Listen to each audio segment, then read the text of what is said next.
नमस्कार मित्रों।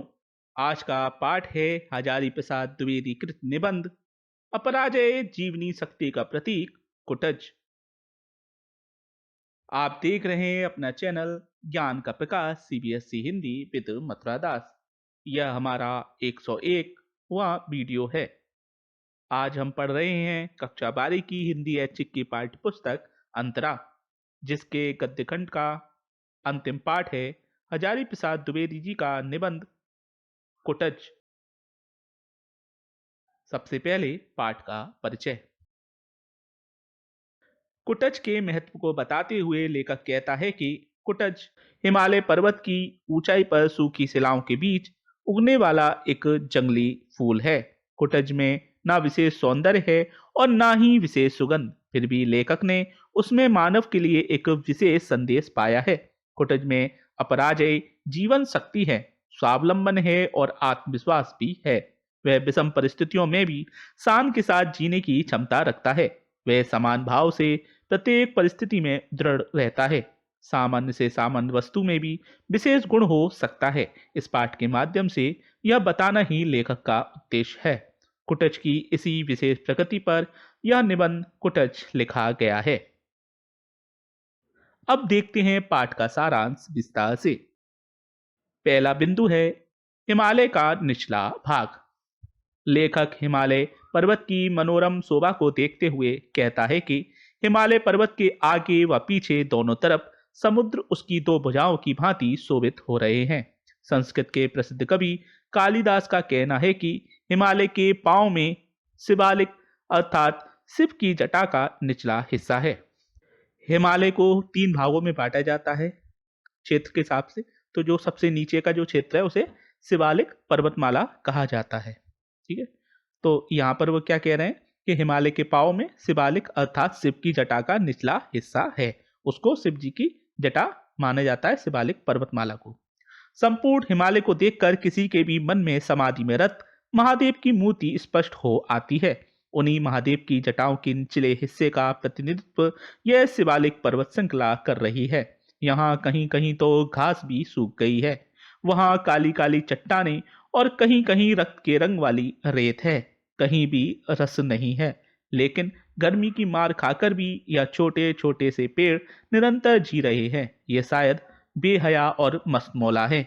ये पत्थरों की छाती फाड़कर न जाने किस तरह अपनी भाग्य रेखा यहाँ तक ले आते हैं। मौसम की मार से लड़ते वृक्ष।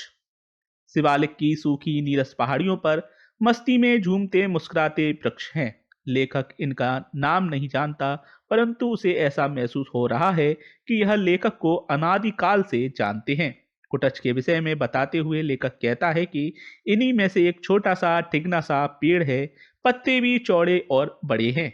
फूलों से लदा यह अजीब अदा से मुस्कुराता महसूस होता है। वह लेखक से प्रश्न करता है कि क्या तुम मुझे नहीं पहचानते। लेखक कहता है वह पहचानता तो है, परंतु उसे याद नहीं आ रहा। लेखक प्राय नाम भूल जाता है, परंतु उसका रूप देखकर वह उसे कुछ पहचानने लगता है। भारतीय पंडितों का प्रश्न कई बार हमारे समक्ष आता है, रूप मुख्य है या नाम, नाम बड़ा है या रूप, पद पहले है या पदार्थ। लेखक का मन व्याकुल नहीं होता। वह उस क्षेत्र के कई मादा व नर पौधों के नाम गिनाता है, पर उसका मन नहीं मानता। वह कहता है कि नाम इसलिए बड़ा नहीं है कि वह नाम है, वह इसलिए बड़ा है क्योंकि उसे सामाजिक स्वीकृति मिली होती है। रूप व्यक्ति द्वारा स्वीकार है, जबकि नाम समाज द्वारा स्वीकार किया जाता है। अतः नाम उस पद को कहते हैं जिस पर समाज की मोहर लगी होती है। लेखक को पेड़ का नाम स्मरण हो आना। लेखक अपने मस्तिष्क पर थोड़ा जोर और डालता है। उसका मन दूर दूर तक उड़ता है। अचानक उसे याद आती है कि इसका नाम कुटज है। वास्तव में इसका नाम कूटज होता तो अच्छा होता, अर्थात पत्थर में जन्म लेने वाला। इस पर बहुत सारे फूलों के गुच्छे लटक रहे हैं और यह प्रसन्नता से झूमता सा मालूम होता है। कालिदास मेघदूतम महाकवि कालिदास द्वारा रचित विख्यात दूत काव्य है। इसमें एक यक्ष की कथा है जिसे कुबेर अलकापुरी से निकाल देते हैं। वह प्रेमिका तक अपना संदेश मेघों के माध्यम से भेजता है। तो कालिदास ने यक्ष द्वारा मेघों को अर्घ देने के लिए इसी कुटज पुष्प का प्रयोग अपने उस काव्य में किया है। लेखक को मन होता है कि वह भी इसी कुटज के फूलों से मेघों को अर्घ चढ़ा दे। कुटज और रहीम की तुलना। लेखक सोचता है कि कुटज कालिदास के काम आया तो उसे अधिक सम्मान मिलना चाहिए, परंतु उसे अधिक सम्मान न मिल सका। यह स्थिति रहीम की भी हुई। रहीम बड़े दरिया दिल आदमी थे। एक बादशाह ने उन्हें बड़ा आदर दिया तो दूसरे ने उन्हें अपने राज दरबार से फेंक दिया। इससे रहीम का महत्व कम ना हुआ। उनके चाहने वाले बहुत सारे लोग थे। दुनिया वैसे मतलब की ही है, वे रस चूस कर छिलका व गुठली फेंक देती है। रहीम को भी इसी प्रकार फेंक दिया गया। बड़े लोग कभी कभी गलती कर बैठते हैं। लोगों की बेरुखी व बेकदरी ने उन्हें मुरझा दिया। कभी कभी कवियों का भी मूड खराब हो जाता है। वे भी गलत बयानी के शिकार हो जाते हैं। इस प्रकार बागों में गिरिकूट कुटज का होना क्या तुक है। अतः वह अपने गुणों के बाद भी बागों में स्थान नहीं बना पाता, बल्कि कठिन परिस्थितियों में दुर्गम पहाड़ियों पर उगता है। कुटज शब्द की व्युत्पत्ति। कुटज अर्थात जो कुट से उत्पन्न हो। घड़े को भी कुट कहते हैं और घर को भी। संस्कृत भाषा में कुटी हारिका और कुटी कारिका दोनों शब्द दासी के लिए प्रयोग किए जाते हैं। अगस्त मुनि भी नारद की तरह दासी के पुत्र थे, इसलिए उन्हें भी कुटज कहा जाता है। कुटिया या कुटीर शब्द भी इसी शब्द से संबंधित है। संस्कृत में कुटज रूप भी मिलता है और कुलय भी। मिलने को कूटज भी मिलता है। यह शब्द आर्य जाति का नहीं जान पड़ता। संस्कृत भाषा में फूलों, वृक्षों और खेत बागवानी के अधिकतम शब्द आग्नेय भाषा से लिए गए हैं। आग्नेय भाषा किसे कहते हैं? इस भाषा परिवार के अंतर्गत मुख्य रूप से मध्य भारत की जनजातीय भाषाएं एवं बोली आती हैं। संस्कृत भाषा ने शब्दों के संग्रह में कोई छुआछूत नहीं मानी। न जाने किस किस नस्ल के किस किस भाषा के शब्द उसमें अपने से बन गए। इस तरह संस्कृत सर्वाग्रासी भाषा कहलाती है। कुटज शब्द व पौधा। कुटज अपने नाम व रूप दोनों में अपराजय जीवनी शक्ति की घोषणा करता है। इस कारण से यह आकर्षक है।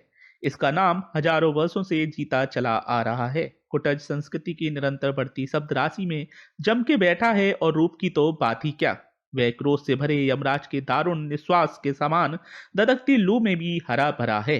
पत्थरों से घिरे स्थान पर अज्ञात जल स्रोत से जीवन खींचकर सरस बना हुआ है और इतना मस्तमौला खड़ा है कि इससे ईर्ष्या होती है। कितनी कठिन जीवनी शक्ति है इसकी। कुटज का स्थान। पर्वतराज हिमालय की सुदूर बर्फ से ढकी चोटियां हैं, जहां कहीं भगवान महादेव समाधि लगाकर बैठे होंगे। नीचे सपाट पथरीली जमीन का मैदान है। कहीं कहीं नदियां आगे बढ़ने का रास्ता खोज रही हैं। बीच में चट्टानों की ऊबड़ खाबड़ जटिल भूमि है, सूखी, नीरस व कठोर। ऐसे स्थान पर ही आसन जमाकर मेरा चिर परिचित मित्र कुटज बैठा है। एक बार जोर से अपने पुष्प गुच्छों को हिलाकर महादेव को उपहार स्वरूप चढ़ा देता है और एक बार नीचे की तरफ बहती सरिताओं को संकेत करके बता देता है कि रस का स्रोत कहाँ है। कुटज हमें प्रेरणा देता है कि जीना चाहते हो, कठोर पाषाण को भेद कर पाताल की छाती चीर कर अपना भोजन संग्रह करो। वायुमंडल को चूस कर, झंझा तूफानों को रगड़ कर अपने लिए प्राप्त अधिकार को वसूल करो। आकाश को चूम कर अवकाश की लहरी में झूमकर उल्लास को खींच लो। कुटज के माध्यम से लेखक का संदेश। जीना भी एक कला है, कला ही नहीं तपस्या है। जियो तो प्राण ढाल दो जिंदगी में, मन ढाल दो जीवन रस के उपकरणों में। क्या जीने के लिए जीना बड़ी बात है? संसार में कहीं भी प्रेम है, सब मतलब के लिए। दुनिया में त्याग नहीं है, प्रेम नहीं है, परात नहीं है, परमार्थ नहीं है तो केवल प्रचंड स्वार्थ। भीतर की जीते रहने की प्रचंड इच्छा ही अगर बड़ी बात हो तो फिर सारी बड़ी बड़ी बोलियां झूठ हैं। इसके द्वारा कोई ना कोई अपना बड़ा स्वाद सिद्ध करता है, लेकिन लेखक कहता है कि ऐसा सोचना गलत है। स्वाद से भी बड़ी कोई ना कोई बात अवश्य है और जीने की इच्छा से भी प्रचंड कोई ना कोई शक्ति अवश्य है। लेखक का व्यापक दृष्टिकोण। लेखक कहता है कि व्यक्ति की आत्मा केवल व्यक्ति तक सीमित नहीं, वह व्यापक है।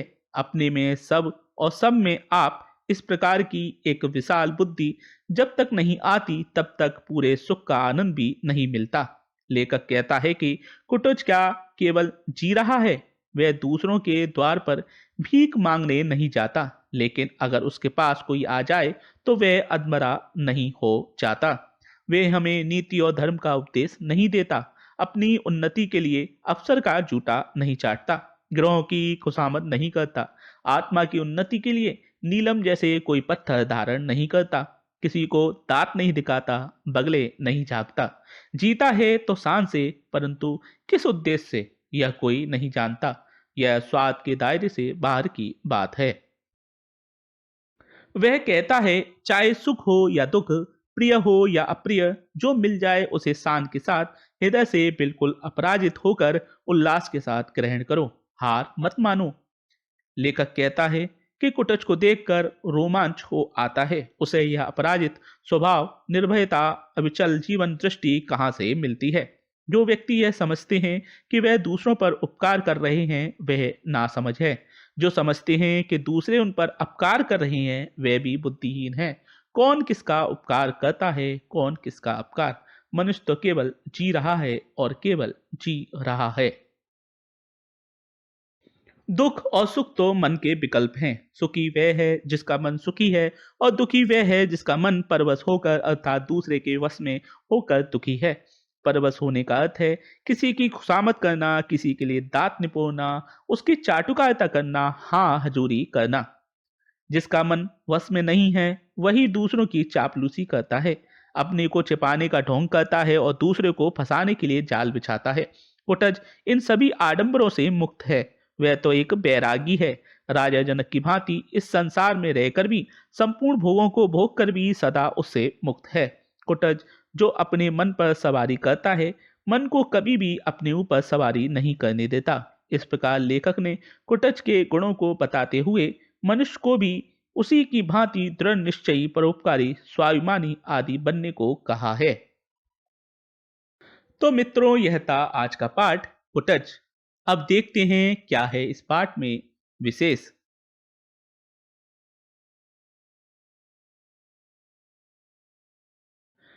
पहला, भाषा सरल, सहज व प्रवाहमय है। दूसरा, खड़ी बोली हिंदी का प्रयोग किया गया है। तीसरा, तत्सम प्रधान शब्दावली का प्रयोग किया गया है। चौथा, हिमालय के सौंदर्य का अद्वितीय वर्णन मिलता है। पांचवा, कुटच के गुणों की व्याख्या की गई है। तो यह थी इस पाठ की विशेषताएं। तो मित्रों, यह था आज का पाठ कुटच। आप देख रहे थे अपना चैनल ज्ञान का प्रकाश सीबीएसई हिंदी विद मथुरा दास। आपको यदि हमारा यह वीडियो और हमारे पिछले अन्य वीडियो अच्छे लगे हों, तो हमारे वीडियोस को लाइक कीजिए, शेयर कीजिए, हमारे चैनल को सब्सक्राइब कीजिए। ऐसे ही हमारे साथ बने रहिए, और आगे हम नए पाठों के साथ आते रहेंगे, नई वीडियो के साथ आते रहेंगे। यह हमारा 12वीं कक्षा के सभी पाठ्यक्रम का अंतिम वीडियो था। हमने 11वीं और 12वीं कक्षा के सभी पाठों को यहाँ पूरा कर लिया है। अब आगे से हम पढ़ेंगे 10वीं कक्षा के सभी पाठों को। तो आपने हमारा वीडियो देखा, फिर मिलेंगे नई वीडियो के साथ। बहुत बहुत धन्यवाद।